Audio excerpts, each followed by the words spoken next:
Bonjour, vous allez pouvoir compléter avec cette vidéo le polycopié du chapitre 7 sur les réactions d'oxydoréduction.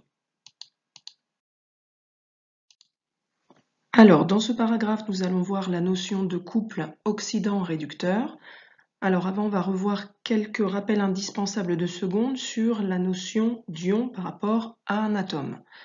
Donc, un atome qui est à la base neutre, c'est-à-dire qui a autant de protons dans son noyau que d'électrons qui tournent autour du noyau.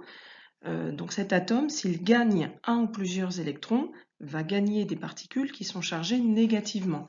Donc nécessairement, il va devenir négatif, puisque le noyau ne change pas, la charge électrique à l'intérieur du noyau reste toujours la même, et il gagne des charges négatives. Donc il devient négatif.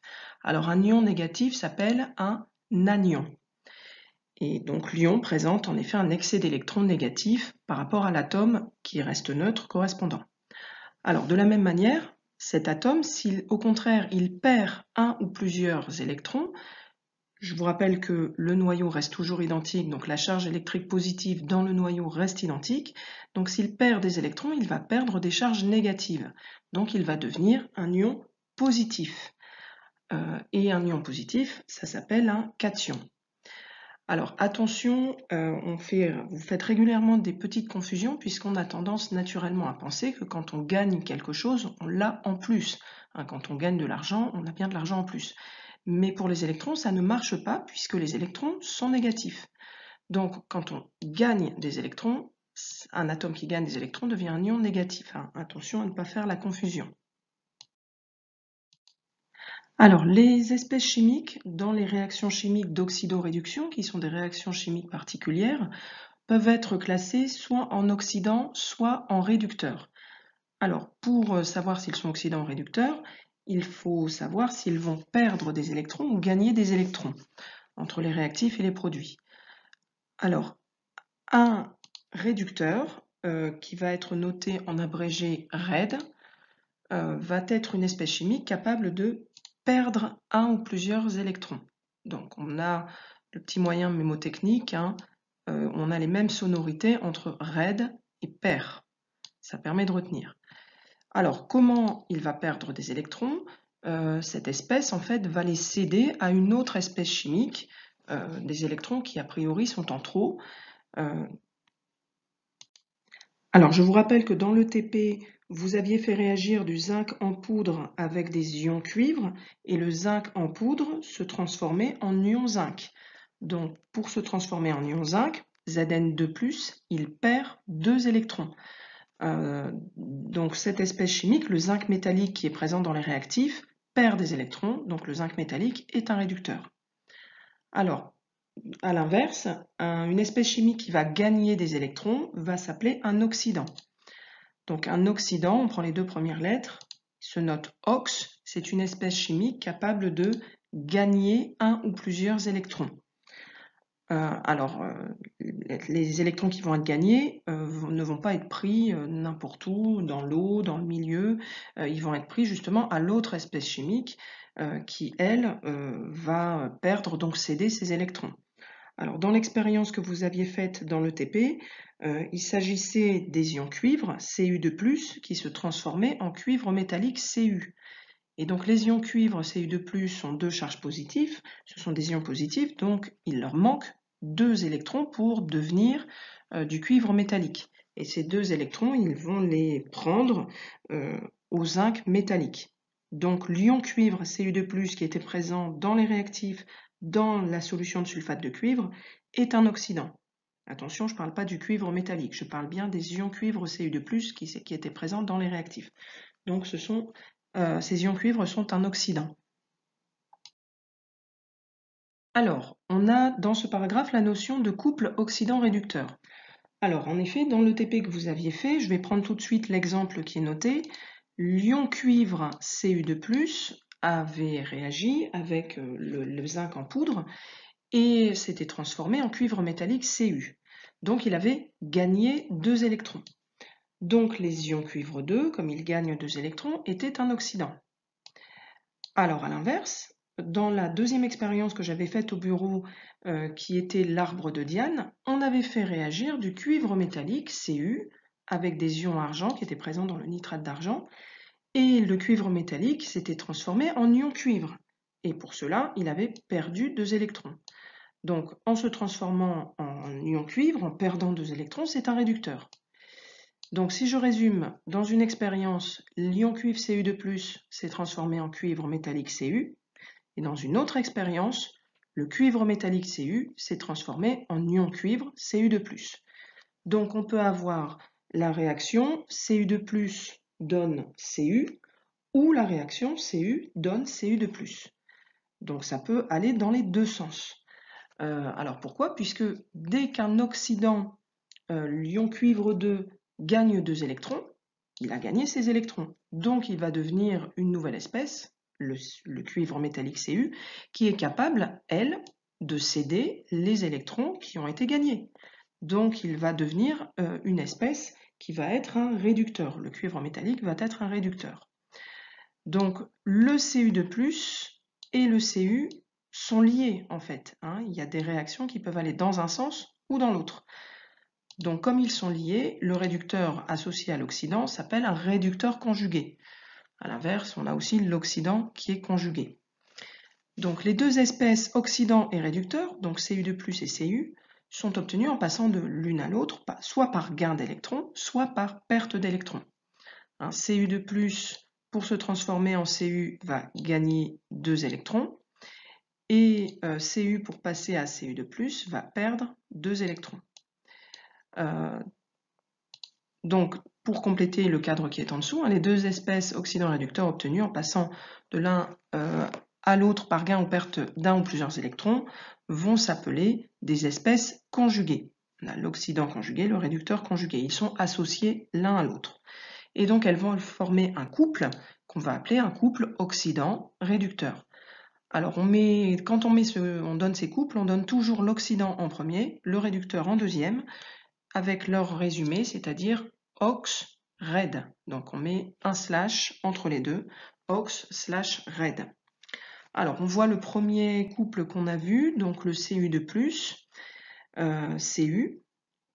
Voilà, je mets d'abord l'oxydant, c'est-à-dire Cu2+, ensuite le réducteur Cu. Le zinc, c'est la même chose, donc Zn2+, Zn. L'ion argent, Ag+, Ag. Alors vous voyez que quand on a des espèces chimiques qui dérivent de métaux, on a l'ion en premier. L'ion positif, le cation en premier, et ensuite le métal en deuxième. Alors attention, ce n'est pas toujours le cas, on n'a pas toujours des couples avec des ions déjà, on n'a pas toujours des couples qui concernent des métaux, on a d'autres couples, on verra. Mais en tout cas, il faut repérer quel est l'oxydant, quel est le réducteur, et on met toujours l'oxydant en premier. Alors, sur la page 2, donc maintenant qu'on a l'oxydant et son réducteur dans le couple oxydant-réducteur, on va pouvoir écrire une demi-équation électronique. Donc l'oxydant et son réducteur sont liés par une demi-équation électronique. Alors, cette équation, on va voir des exemples, elle montre la capture d'électrons par l'oxydant du couple pour devenir le réducteur conjugué. Donc, on va faire l'équation qui concerne, par exemple pour le cuivre, le Cu2+, l'ion Cu2+, qui gagne 2 électrons et qui devient Cu. On va la noter dans ce sens-là. Donc, on avait l'oxydant, Cu2+, qui gagne des électrons pour devenir Cu. Alors, on a l'oxydant, qu'on note OX, plus les électrons qui sont gagnés, le symbole des électrons, c'est E-. Alors, on peut avoir 1, 2, 3 ou 4 électrons qui sont gagnés. Donc, N, c'est le nombre d'électrons échangés. Donc, on le note sous la forme N. Ensuite, ça va donner le réducteur. Alors, attention, cette demi-équation électronique peut être écrite dans un sens ou dans l'autre, puisqu'on a vu que les ions Cu2+ peuvent se transformer en Cu, mais le Cu peut se transformer en Cu2+. Donc, suivant l'autre espèce réactive qui est présente, ça peut aller dans un sens ou dans l'autre.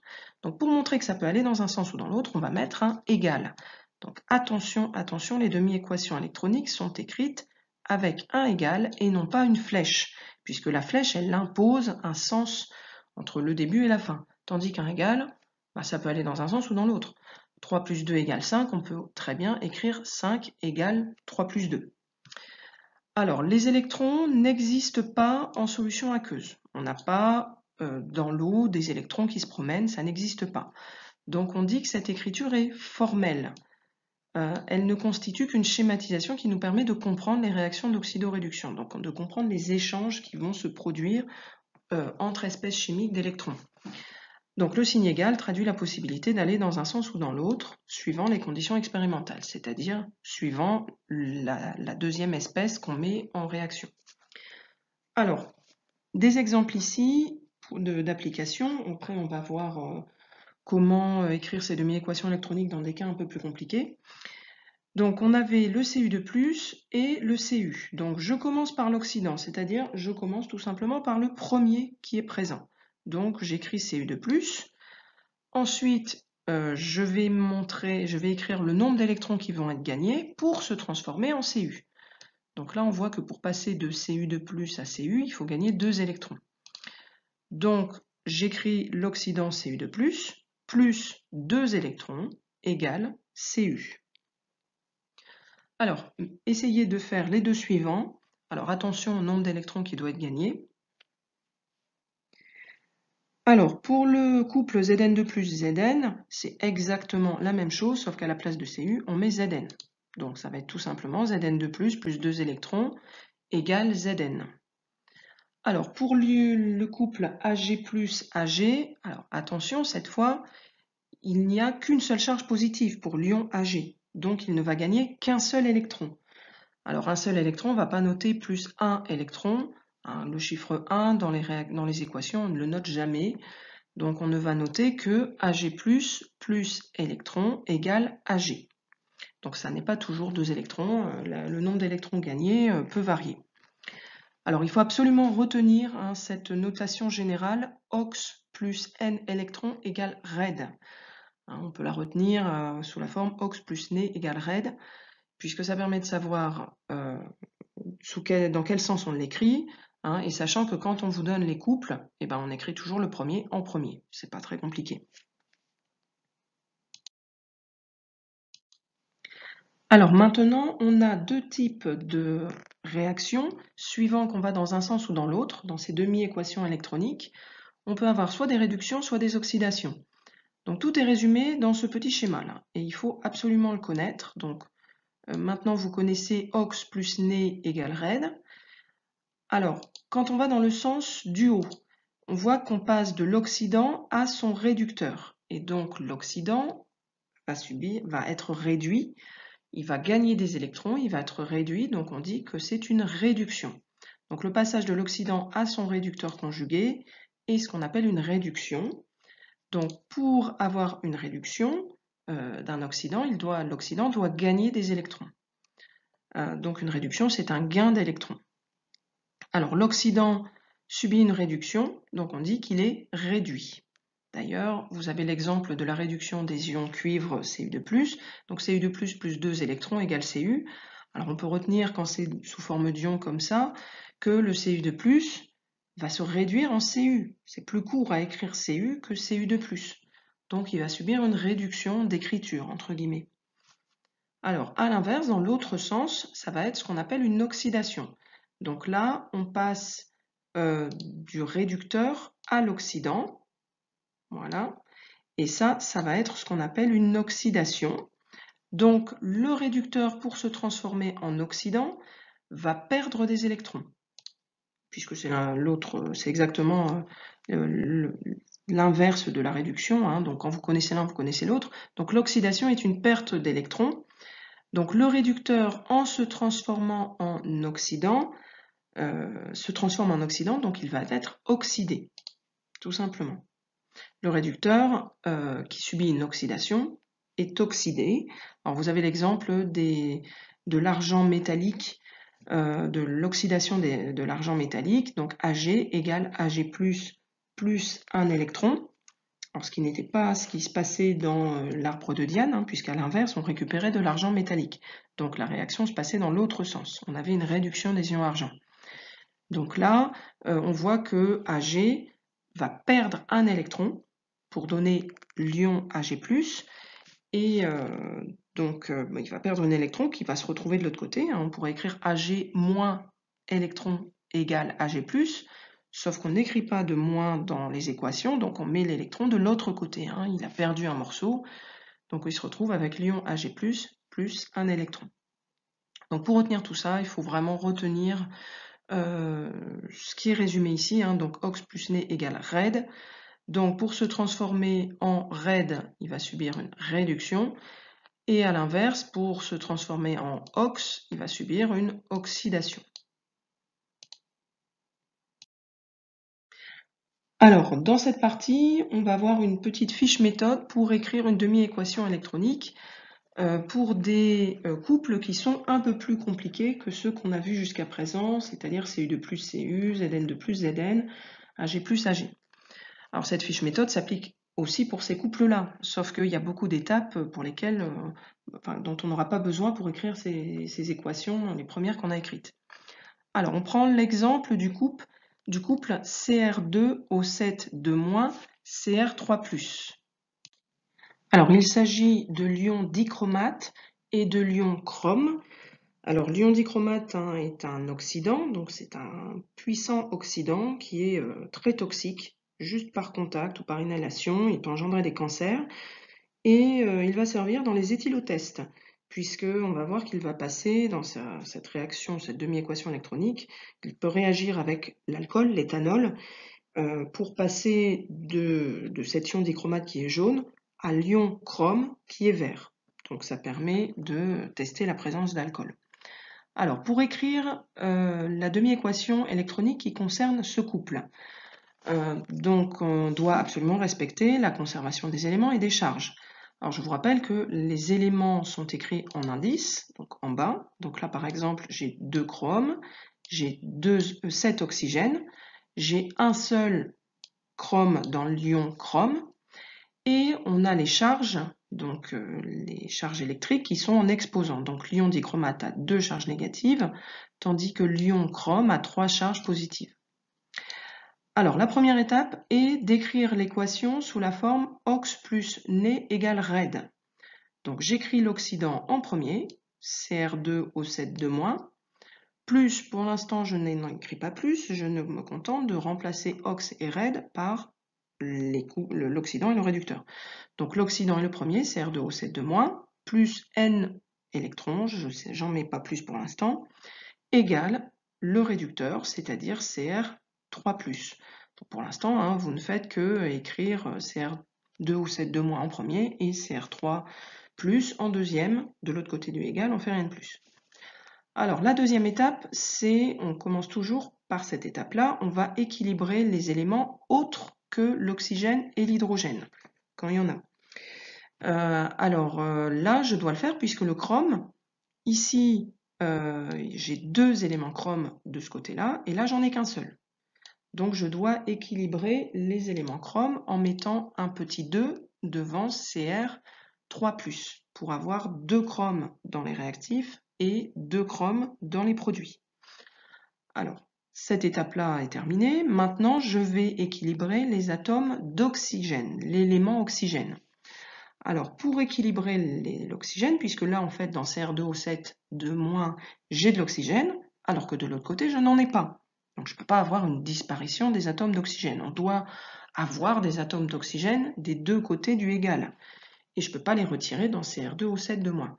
Alors, pour ajouter de l'oxygène dans les produits, on va ajouter des molécules d'eau, puisqu'en fait, ces espèces vont être plus ou moins captées dans des molécules d'eau, donc puisque c'est souvent en solvant, en solution aqueuse. Donc, en ajoutant des molécules d'eau, je rajoute de l'oxygène. Et je vais rajouter autant de molécules d'eau qu'il faut pour équilibrer les atomes d'oxygène. Alors ici, j'ai 7 atomes d'oxygène du côté des réactifs, puisque j'ai O7. Dans la molécule d'eau, je n'ai qu'un seul atome d'oxygène, H2O, donc O, un seul atome d'oxygène. Donc si je veux 7 atomes d'oxygène dans les produits, je dois rajouter 7 molécules d'eau dans les produits. Donc je vais écrire 7 H2O. Donc maintenant, j'ai bien 2 chromes, dans les réactifs, 2 chrome dans les produits. J'ai bien 7 atomes d'oxygène dans les réactifs et 7 atomes d'oxygène dans les produits. Alors, inévitablement, même si on n'avait pas au départ, en ajoutant des molécules d'eau, je rajoute de l'hydrogène aussi. Hein, je ne peux pas ne prendre que l'oxygène qui m'intéresse. Donc, je vais, dans une autre étape, équilibrer maintenant les atomes d'hydrogène. Enfin, les éléments hydrogène plutôt, parce qu'ils ne sont pas forcément en atomes. Alors, pour équilibrer ces hydrogènes, on va rajouter des ions hydrogène H+. Ce qui fait que parfois ces réactions d'oxydoréduction, en fait H+, ça va donner de l'acidité, hein, c'est lié à l'acidité. Donc ce qui fait que pour faire certaines réactions, on a besoin d'acidifier le milieu. Alors je vais rajouter autant d'ions hydrogène d'un côté ou de l'autre qu'il faut pour équilibrer cet élément hydrogène. Alors du côté des réactifs, je n'ai pas d'hydrogène. Par contre, du côté des produits, j'ai 7 fois 2 égale 14 hydrogènes, hein, puisque 7H2O, c'est H2O, plus H2O, plus H2O, 7 fois. Donc à chaque fois, j'ai 2 atomes d'hydrogène. Donc comme j'ai 7 molécules d'eau, 7 fois 2, 14 hydrogènes. Donc pour équilibrer ces 14 hydrogènes, alors que je n'en ai pas du tout dans les réactifs, il faut amener tout simplement 14 H+. Donc, quelle que soit la charge, hein, les charges, on ne s'en occupe pas pour l'instant, je ne m'occupe que d'équilibrer les éléments. Donc, je fais un point maintenant sur les éléments. J'ai bien 2 chromes ici, 2 chromes ici. J'ai 7 oxygènes ici, 7 oxygènes de l'autre côté. J'ai 14 hydrogènes de ce côté-là, et là j'ai 7 fois 2 égale 14 hydrogènes. Donc en ajoutant cette petite astuce des molécules d'eau H2O et des ions H+, d'un côté ou de l'autre, j'équilibre les éléments. Donc les éléments c'est équilibré, maintenant je peux passer à la charge. Et la charge, je vais l'équilibrer justement avec les électrons, qui vont me permettre d'ajouter des charges négatives d'un côté ou de l'autre pour équilibrer. Alors normalement, si je ne me suis pas trompée, ces électrons doivent être absolument ajoutés dans la première partie du égal. Hein, si je les ajoute dans la deuxième partie, c'est pas normal, parce que vous avez toujours la réaction OX plus N électrons égale RED. Alors on compte la charge tout simplement. Alors dans les réactifs, j'ai une charge, avant que je fasse quoi que ce soit, qui est égale à 2- plus 14 plus. Donc imaginez, vous avez 14 positifs, vous pensez en termes de charge à un nombre d'étages. Donc vous montez de 14 étages, 14 plus, et 2- vous en descendez de 2. Donc vous vous retrouvez avec 12 plus. Vous êtes au 12e étage. Ça, c'est avant que je fasse quoi que ce soit. Du côté des produits, l'eau c'est neutre, donc on s'en occupe pas. Par contre, Cr3+, c'est chargé, et j'ai 2 ions Cr3+. Donc je vais avoir de ce côté-là 2 fois 3 égale 6 plus. Bon, et cette charge doit être égale. Donc, d'un côté, je suis au 12e étage, de l'autre côté, je suis au 6e. Donc, pour être au même étage, je ne peux qu'ajouter des électrons. Les électrons sont négatifs, ça veut dire que je ne peux que descendre des étages. Donc, je ne peux pas monter de 6 étages du côté des produits, donc je dois descendre de 6 étages du côté des réactifs. Donc je dois passer du 12e ou 6e étage, donc je dois descendre de 6 étages. Donc pour descendre de 6 étages, eh bien, on va rajouter 6 électrons qui vont descendre la charge de 6, donc plus 6 électrons. Et là, j'avais 12 plus 6 électrons, ça fait 6 plus, hein, ça me permet de descendre de 6 étages. Donc 6 plus d'un côté, 6 plus de l'autre. La réaction est équilibrée en éléments et en charge. Alors c'est le cas le plus compliqué que vous aurez quand il y a toutes ces étapes-là. Parfois, il y a tout simplement certaines étapes qui ne sont pas nécessaires.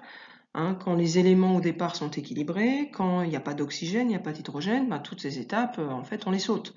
Et on passe directement à l'équilibre de la charge. Hein, dans Cu2+, plus 2 électrons donne Cu. Mais ça, c'est les cas les plus simples. Hein. Vous aurez des cas intermédiaires avec certaines étapes à faire. Donc il faut toujours aller dans cet ordre-là. Il ne faut rien oublier et ça marche tout le temps.